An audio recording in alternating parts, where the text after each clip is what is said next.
हालिया महंगाई की वजह से उड़माला के माहीगीर काफ़ी परेशानी का शिकार हैं। आए रोज़ पेट्रोलियम मसनूआत की कीमतों में इजाफे की वजह से माहीगीरान हैरान व परेशान हैं।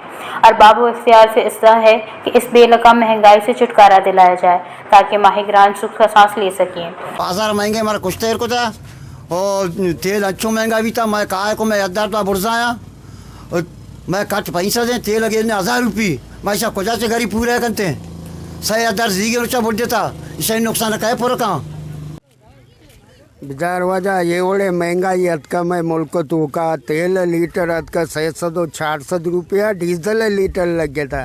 महंगाई हमारा बज्जक को था वहाँ रवे कहाँ दरिया है पंच मर्दों में मैं कमाई 1000 है 500 है 2000 है माँ नदाने तेल वाले रहे नदाना वतबूर है।